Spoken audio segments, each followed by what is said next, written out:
Guys, video ini cocok banget buat kalian yang baru terjun ke dunia kripto ataupun yang sudah lama terjun ke dunia kripto terkait masalah decentralized wallet atau Web3 wallet ya.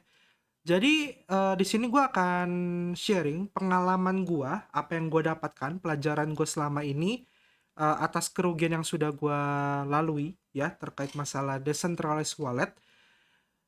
Jadi gini, kalau centralized wallet atau checks ya, biasa kita singkatnya CEX atau checks, resikonya adalah kita taruh duit di pihak checks tersebut gitu loh. Dan kalau pihak checksnya bangkrut atau mengalami suspend withdrawal, itu kita nggak bisa ngejual aset kita dan resikonya asetnya hilang. Ya kurang lebih seperti itu.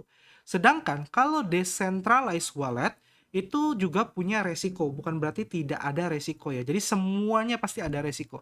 Decentralized wallet itu kita megang wallet kita sendiri dan asetnya kita pegang sendiri. Dan kelemahannya adalah jika wallet kita itu seed phrase-nya atau private key-nya ketahuan sama orang lain itu bisa buka wallet kita dan withdrawal seluruh aset kita. Kalau misalnya kita interaksi dengan DApps dan ternyata DApps-nya itu disusupi oleh smart contract yang tujuannya itu untuk melakukan drain wallet atau mengambil seluruh aset kita di wallet tersebut, itu juga bisa terjadi. Jadi resiko decentralized wallet itu ada beberapa ya, beberapa hal seperti ya kayak tadi gue sebutkan.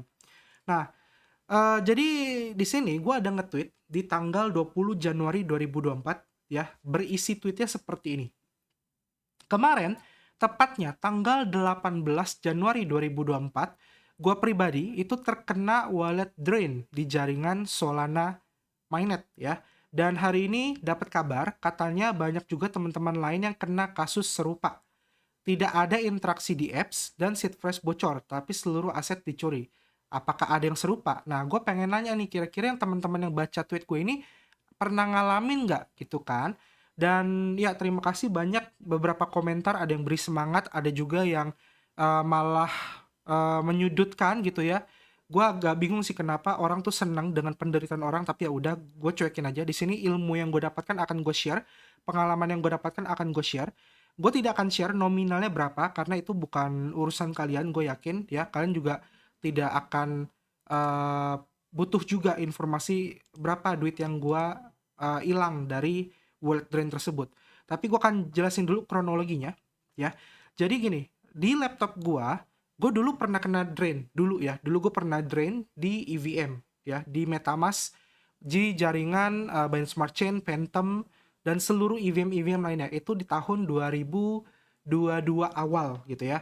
Nah, disitulah gue mulai belajar terkait mengamankan wallet. Dan ya akhirnya berjalan sampai sekarang untungnya ya alhamdulillah bagusnya MetaMask gue itu belum kena hack ya sampai sekarang nih. Karena gue bener-bener detail banget mau connect ke suatu website itu gue bener-bener cek dulu approvalnya. Apakah ada interaksi smart contract dan mengharuskan gue mengirimkan aset atau tidak. Itu gue cek, gue baca. Dan gue juga rajin untuk melakukan yang namanya revoke. Ya, revoke memutus hubungan smart contract atau di apps dengan wallet gua. Itu gua rajin adain revoke untuk MetaMask. Nah, di laptop gue ini terinstall extension berbagai wallet. Kalian bisa lihat di atas ini ada banyak, ada MetaMask, Unisat, ada Ronin, ada Kepler ya. Terus ini ada Bitfinity, ada ArgenX, Venom, Sui, Tron, dan seterusnya. Banyak banget. Dan salah satunya kemarin itu gue ada namanya Phantom Wallet. Dimana Phantom Wallet adalah gue pakai untuk Solana ya, untuk jaringan Solana. Nah, di tanggal 18 Januari ya, itu gue udah cek history browser gue juga udah cek seluruhnya di HP gue. Itu gue tidak ada membuka wallet Phantom gue sama sekali. Ya, gue nggak ada buka wallet, gue tidak ada interaksi dengan di apps ya, dan gue udah coba cek sebelumnya pun gue nggak ada interaksi dengan di apps yang aneh-aneh. Jadi wallet gue itu hanya untuk melakukan swap di Radium. Kalian bayangkan, melakukan swap di Radium. Itu official juga gitu ya. Dan gue nggak pernah menyimpan seed phrase-nya itu di laptop gue ataupun di smartphone gue. Jadi gue bener-bener catat secara fisik. Jadi gue tuh ada kertas, ya, gue ada kertas. Di sini gue ada kertas yang gue pakai untuk mencatat seed phrase gue. Kan bisa lihat ya, gue buat kertas kayak gini ya, kalian kelihatan. Nah, itu ada kotak-kotak buat nyimpen seed phrase. Jadi seed phrase gue itu bener-bener gue amankan di kertas ini, teman-teman. Ya, itu dulu yang pertama. Jadi gue tidak menyimpan seed phrase secara digital ataupun di screenshot. Nah, terus eh karena nggak ada interaksi di apps dan juga tidak adanya bocor seed phrase, gue bingung dong, kok Solana gue bisa tiba-tiba ditarik di tanggal 18 di jam 1 pagi sebenarnya. Berarti sebenarnya itu 18 malamnya, subuhnya berarti 19 ya, 19 jam 1 pagi. Nah, kurang lebih gitulah. Itu tiba-tiba Solana gue itu ditarik ke wallet lain gitu loh. Gue cek dan gue coba tracking, dan jeleknya Solana ya, Solscan, gue ngebacanya agak bingung gitu loh. Kalau di EVM itu ngebacanya gampang, jelas. Oh, ini ternyata walletnya phishing nih. Ternyata ini pakai smart contract. Ternyata ini apa? Nah, itu bisa kebaca kalau EVM. Sayangnya Solscan gue sampai sekarang masih agak bingung cara ngebaca itu smart contract atau bukan gitu ya. Tapi ya udahlah, itu udah terjadi, minus ya, hilang duitnya, it's okay. Dan gue harap pelajaran yang gue dapatkan ini tuh bermanfaat buat kalian, karena um, dusting yang terjadi, wallet drain yang terjadi di 2022 pada wallet MetaMask gue itu murni karena malware ya, murni karena malware. Di sini laptop gue ini gue sekarang udah pasang Malwarebytes, jadi harusnya untuk malware itu jauh lebih aman. Dan kalau memang kena malware, pasti wallet-wallet gue yang lain kayak MetaMask dan lain-lain itu juga dihabisin. Nah, sedangkan untungnya MetaMask gue masih aman sampai sekarang. Berarti kemungkinan ini bukan malware ya. Jadi kemungkinan itu. Oke, nah terus selanjutnya apa yang harus kita lakukan gitu kan? Jadi secara pribadi, gue akan tetap pakai decentralized wallet, tapi dengan pengamanan yang jauh lebih ketat lagi dibandingkan yang sekarang. Nah, salah satunya apa? Salah satunya adalah gue menggunakan wallet baru, yang dimana wallet tersebut memiliki 24 seed phrase. Nah, biasanya wallet-wallet yang kita pakai itu rata-rata pasti 12 seed phrase. Jadi gue pengen pengamanannya lebih tinggi lagi, sampai 24 seed phrase gitu ya. Jadi lebih susah lagi nih buat orang bisa akses ke wallet gue jika dia pakai suatu generate untuk seed phrase. Nah, gini teman-teman, gue mulai berpikir, teknologi itu berkembang cepat banget, ya kan? Teknologi itu berkembang cepat banget. Kalian bisa bayangkan, kalau kalian tahu film namanya Enigma, yang dimana Enigma itu adalah enkripsi kode, ada filmnya kan, googling aja Enigma namanya, ya. Itu kan tonton, itu perang melawan Nazi. Waktu itu Nazi pakai sebuah teknologi Enigma, lalu teknologi itu bisa dipecahkan menggunakan superkomputer pertama kali dibuat gitu. Ada film ya, kalian nonton aja. Nah, menurut gua suatu saat teknologi itu berkembang terus, yang namanya untuk menjebol seed phrase kemungkinan itu bisa terjadi di masa mendatang. Entah kapan, ya entah kapan. Mungkin nanti ada suatu teknologi, dia bisa otomatis akan mencocokkan seluruh kata-kata yang sering dipakai di seed phrase, lalu dia akan cari, dia kumpulkan jadi 12, dicek ada saldonya nggak. Kalau ada saldonya, dia kasih notif ke pemilik aplikasinya, ini ada saldo nih di wallet ini, seed phrase-nya ini, lu buka deh gitu. Nah, kemungkinan itu bisa terjadi teman-teman. Ya, gue mulai berpikir ke arah sana, berpikir ke depan. That's why kenapa gue mencari seed phrase 12 itu kayaknya masih kurang gitu gue rasa. Tapi kalau kalian merasa itu cukup, silakan ya. Tapi gue pribadi merasa itu kurang. That's why gue mencari seed phrase 24. Dan akhirnya gue ketemu ya. Gue ketemu namanya Clever Wallet. Ini bukan promosi, ini bener-bener pure nyari. Gue akan ajarin kalian ya. Gue tetap pakai Solflare. Nah, ini gue juga ada alasan kenapa gue tidak pakai Phantom Wallet, tapi gue pakai Solflare. Jadi gue juga cari informasi lagi.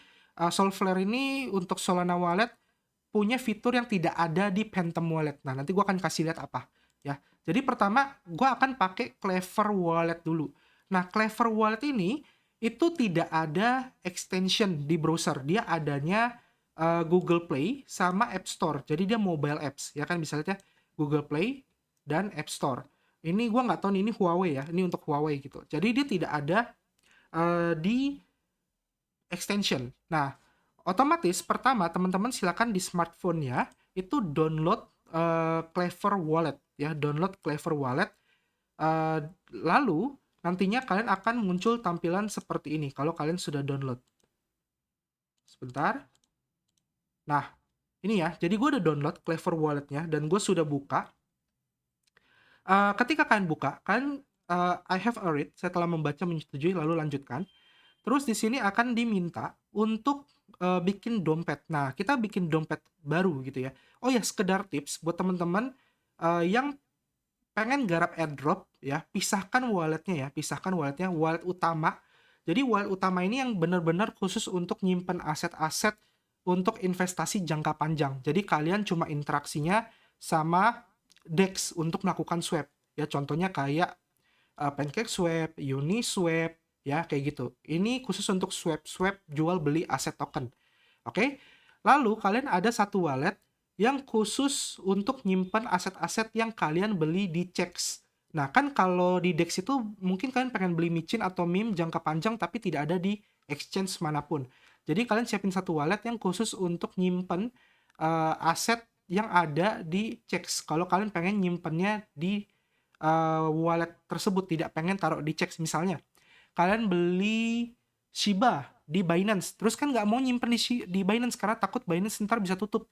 Nah, kalian simpanlah di wallet baru yang khusus untuk nerima aset dari exchange. Jadi interaksinya hanya dari wallet kalian ke exchange maupun sebaliknya. Ingat ya, tidak ada interaksi apapun, hanya itu. Jadi di sini udah ada dua wallet, lalu kalian bikin wallet yang ketiga ya untuk garap airdrop. Kalau kalian pengen ngegarap airdrop ya. Jadi wallet ketiga ini khusus untuk interaksi dengan berbagai DApps baru atau dengan smart contract baru ya. Jadi ketiga wallet ini punya seed phrase yang berbeda-beda. Kalau kalian pengen garapnya 10 wallet, ya udah kalian bikin seed untuk airdrop itu ada 10 wallet. Ya, jadi berarti kalian punya berapa tuh? 12 wallet ya. Nah, kayak gitu. Dan seterusnya. Jadi kalian pisah-pisahkan, seed phrase-nya kalian catat di kertas. Jadi amit-amit kalau ada satu yang jebol, itu yang lain aman. Gitu kurang lebih tips teramannya. Ribet? Yes. Yang penting asetnya aman. Nah, balik lagi sekarang ke Clever Wallet. Untuk ngedapetin 24 seed phrase, kalian klik buat dompet. Nah, di sini kalian masukin aja security PIN-nya. Nah, di sini di Clever Wallet ya, ini gue udah create new wallet dan langsung dikasih 24 keyword seed phrase. Nah, ini nanti apa ya, ini kan buat video aja ya, makanya gue kasih lihat gitu loh. Tapi nanti gue buat ulang, pasti akan berbeda gitu ya. Nah, ini kalian catat di kertas, kalian jangan screenshot, kalian jangan foto, kalian catat di kertas. Kecuali memang lagi nggak bawa kertas, nggak bawa pulpen, nggak bisa nyatet, nggak bisa disimpan, ya udah kalian screenshot atau foto aja. Tapi nanti pastikan dalam waktu dekat kalian pindahkan ke kertas gitu ya biar aman gitu loh. Nah, kalau kalian udah catat, kalian buka Solflare walletnya ya, Solflare wallet. Kalian tadi kan udah pilih ya untuk recovery phrase.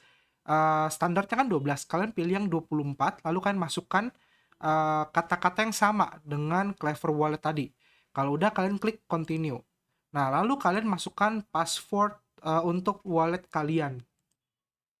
Nah, kalau udah kalian pilih quick setup kalau untuk wallet yang pertama kali gitu ya. Kalau bener-bener pertama kali quick setup aja. Kayak gitu. Continue, maka kalian sudah dapat wallet baru yang sudah bisa kalian pakai untuk di jaringan Solana. Nah, seed phrase ini sebenarnya juga bisa kalian gunakan untuk di EVM ya, kayak MetaMask, kayak Trust Wallet. Kalian tinggal import seed phrase, pilih yang 24 seed phrase kalau kalian pengen pakai di wallet-wallet lainnya, seperti itu. Nah, ketika wallet Solflare kalian sudah jadi, ya, nah di sini gue akan kasih tahu kalian fitur yang ada di Solflare yang tidak ada di wallet lainnya. Mungkin gue belum menemukan gitu ya. Di wallet lainnya mungkin ada tapi gue belum nemuin. Cuma gue jelasin aja fitur yang ada di Solflare. Jadi anggap wallet kan sudah jadi. Kalian ke bagian setting. Nah, untuk Solflare yang di PC, di komputer, extension maupun dengan yang ada di smartphone itu sama ya. Jadi dia tetap ada di bagian fiturnya itu bagian setting. Terus kalian ke bagian security and privacy.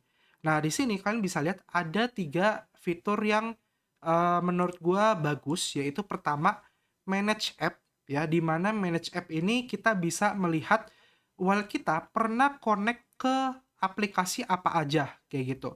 Terus yang kedua, spending approval, di mana kita bisa melihat apakah kita pernah berkontrak dengan smart contract yang ada di Solana untuk melakukan yang namanya spending atau kita mengirimkan aset ke smart contract tersebut, yaitu spending approval. Kita mengizinkan gitu loh. Dan di sini itu kita bisa revoke. Bagusnya itu gitu. Jadi kita bisa memutus hubungan dengan smart contract yang pernah kita interaksikan.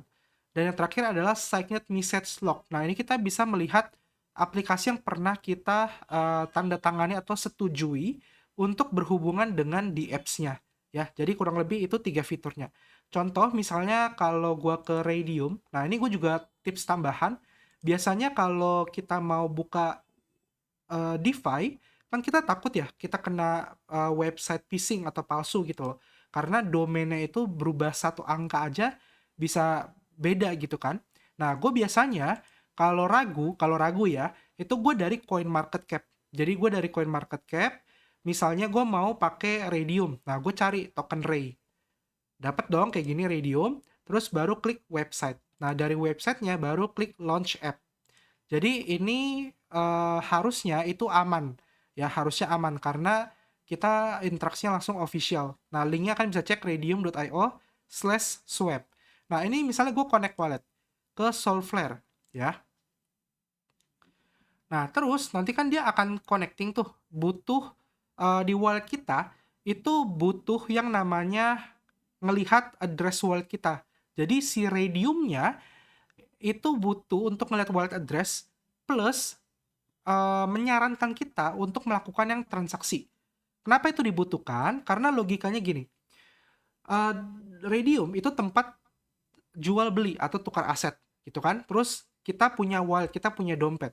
Otomatis kita harus ngizinin nih bahwa duit yang ada di dompet kita itu boleh masuk ke Radium untuk diperdagangkan, untuk ditukar dengan aset lain, lalu Radium akan mengirimkan asetnya ke wallet kita. Nah, logikanya kayak gitu. Jadi kita harus mengizinkan terlebih dahulu. That's why ketika kita connect wallet, itu biasanya dia akan muncul sebuah kotak informasi untuk melakukan yang namanya connect. Dan di situ ada tulisan informasi kayak allow this site to. Pertama, view your address untuk melihat address wallet kita biar kenal nih. Oh, ini punyanya Unepto gitu loh. Oh, ini punyanya Bambang misalnya ya. Yang kedua, suggest transaction to approve. Jadi ketika kita pengen swap, ya kita mengizinkan. Yang ketiga, auto connect biasanya. Nah, kalau auto connect itu mengizinkan kita untuk connect wallet dengan di apps-nya selalu kayak gitu. Dan yang keempat itu auto approve. Nah, auto approve ini yang agak bahaya. Artinya setiap terjadi transaksi itu kita langsung izinkan, kita nggak cek lagi. Nah, itu jangan dicentang teman-teman. Jadi biasanya yang wajib dicentang itu hanya view your address sama suggest transaction to approve. Dua itu aja. Selama kita tidak mengizinkan untuk transaksi, dia hanya menyarankan nih, dia nyaranin, bro, tolong dong jalanin transaksi ini atau smart contract ini, tapi kita nggak izinin. Nah, itu aset kita aman. Tapi kalau kita izinin, aset kita akan berpindah. Kurang lebih gitu. That's why auto approve-nya jangan pernah dinyalakan. Nah, sekarang gue udah connect, dan bisa lihat Solflare Wallet Connected. Nah, di sini kalau kalian cek bagian security, dia akan muncul di sini, Manage App.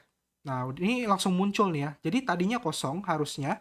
Kalau kalian ke bagian Manage App, nanti dia muncul di sini. Dan di sini kalian bisa klik untuk mematikan auto approve kalau kalian misalnya nggak sengaja. Ya, gue nggak sengaja kok nyalain auto approve atau nggak sengaja nyalain auto connect. Nah, ini kalian bisa matiin nyalain kayak gitu.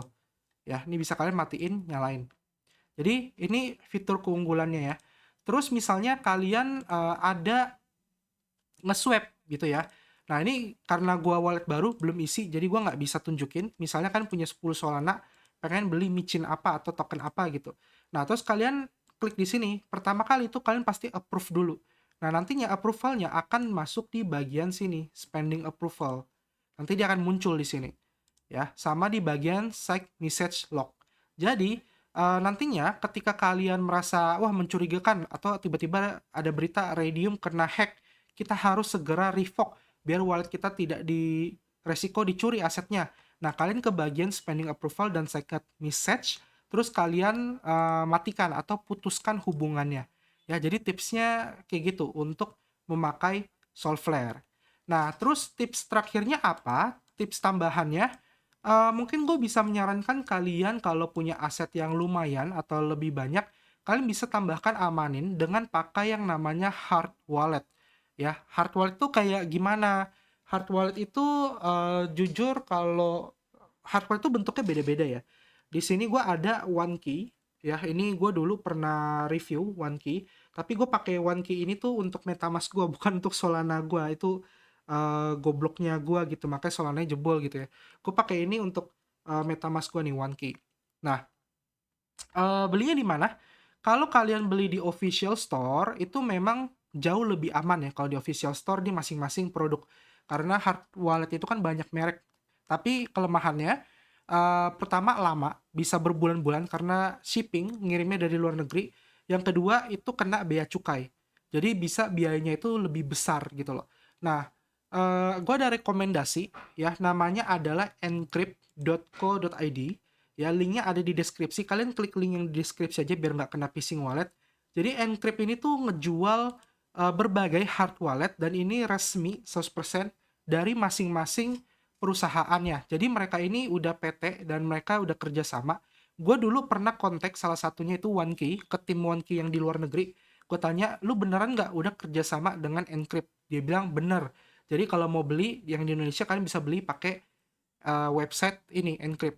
Nah, dia ada banyak, ada SafePol, ada Trezor, ya, ada Keystone, Cold Wallet, dan lain-lain. Dan ini kalian nggak perlu bayar bea cukai. Ya, jadi begitu kalian pesan, itu paling 2 hari, 3 hari udah nyampe. Jauh lebih cepat dibandingkan kalian beli di websitenya langsung. Nah, tapi kok hard wallet kan banyak ya, rekomendasinya apa nih? Kan sering banyak pertanyaan seperti itu gitu ya. Mungkin gue bisa rekomendasikan untuk kalian yang baru atau pemula ya, kalian bisa pakai Trezor ya. Trezor itu cukup bagus ya, karena Trezor ini sifatnya offline, kan bisa pakai Trezor One atau model T, terserah kalian ya. Atau mungkin yang lainnya kalian bisa pakai yang gampang itu secara UI, kalian bisa SafePol ya, kalian bisa pakai SafePol untuk secara user interface lebih friendly, lebih mudah kan pahami. Atau kalian juga bisa pakai OneKey yang gue pakai, OneKey Touch ya. Nah, kurang lebih itu sih. Tapi mungkin base-nya untuk yang murah dulu, kalian Trezor One juga udah cukup ya. Ini cuma 1,1 juta buat amanin wallet. Nah, terus kemarin gue juga lihat komentar di YouTube ada pertanyaan yang menarik ya. Gue cari komentarnya nggak nemu lagi ya, karena banyaknya chat kalian, gue kan bales-balesin juga ya. Intinya ada pertanyaan kayak gini, pertanyaan bagus banget. Kok, gue lihat ada orang pakai hard wallet, ya contohnya Trezor, tapi asetnya itu tetap bisa kena dusting gitu loh, asetnya bisa ditarik sama orang. Kalau gitu hard wallet nggak guna dong, gitu kan. Nah, pertanyaan seperti itu. Jadi, ini gue bisa jelasin. Jadi, seperti yang tadi gue katakan, ya, eh wallet atau seed phrase itu kan kepemilikan kita pribadi ya. Dan dalam kasus decentralized wallet, cara hacking itu banyak banget ya. Bisa dengan cara mengetahui seed phrase-nya. Jadi kalau kalian punya hard wallet, tapi orang lain tahu seed phrase kalian, mereka tetap bisa mengambil isi wallet kalian. Dia tinggal import aja seed phrase-nya ke suatu wallet gitu. That's why masih bisa jebol. Terus, kalau misalnya kalian nyimpen aset di hard wallet, anggap seed phrase-nya tidak ketahuan sama orang lain. Tapi aset kalian tetap bisa diambil sama orang lain. Cari gimana? Dengan cara menggunakan smart contract tadi. Kita mengizinkan wallet kita untuk berinteraksi dengan suatu platform gitu loh. Ya. Jadi fungsi hard wallet ini adalah pertama, dia menyimpan aset kripto ya. Bisa secara offline kalau kalian pakai Trezor, dan ya kalau kalian simpannya secara offline selama kalian tidak berinteraksi, ingat ya, kata kuncinya berinteraksi dengan di apps manapun, maka aset kalian akan tetap aman di hard wallet kalian. Jadi hard wallet ini tuh lebih cocok untuk menyimpan aset-aset yang tujuannya untuk jangka panjang. Misalnya kalian pengen nyimpan Bitcoin, Ethereum, BNB secara jangka panjang ya, dan kalian tidak ingin interaksi dengan di apps apapun atau platform apapun ya, jadi kalian hanya untuk beli dan simpan. Nah, itu cocok banget kalau kalian pakai hard wallet. Oke, itu kata kuncinya. Tapi kalau kalian masih pengen interaksi dengan DeFi, kalian masih pengen nge-swap aset, kalian masih pengen garap airdrop, hard wallet itu tidak cocok untuk kalian. Mungkin hanya sebatas DeFi doang kali ya, atau swap doang. Tapi kalau udah kayak kalian interaksi dengan berbagai website macam-macam atau project-project baru, hard wallet tidak cocok. Jadi yang terjadi adalah dengan kasus yang tadi ditanyakan oleh teman kita, ketika dia pakai hard wallet, asetnya di hard wallet, tapi dia berinteraksi gitu loh dengan beberapa di apps, dan ternyata di apps-nya itu ada sebuah fitur atau smart contract yang memaksa aset kita yang ada di wallet kita dikirimkan ke suatu wallet lain. That's why itu namanya dusting atau drain wallet kayak gitu. Nah, itu yang berbahaya ya. Jadi kurang lebih teman-teman, semoga paham maksud dari tujuan video ini dan semoga bermanfaat. Sorry kalau videonya panjang, tapi gue pengen memberikan informasi yang terbaik buat kalian ya, dari apa yang gue alamin. Jadi ya semoga apa yang kejadian di gue tidak terjadi di kalian, semoga, dan kalian sudah tahu harus ngapain untuk mengamankan aset-aset kalian. Oke, paling sampai sini videonya. Terima kasih banget buat kalian yang udah nonton ya, semoga berguna. Semua link akan gue taruh di deskripsi kayak Kevlar, Solflare, terus Encrypt-nya ya, kalian bisa beli di situ juga. Paling itu, kita ketemu lagi di next video. Ya, jaga terus aset-aset kalian dan tetap semangat ya, jangan pantang menyerah ya, kita harus usaha terus buat nyari duit. Kita ketemu lagi next video, sampai jumpa dan terima kasih. Dadah.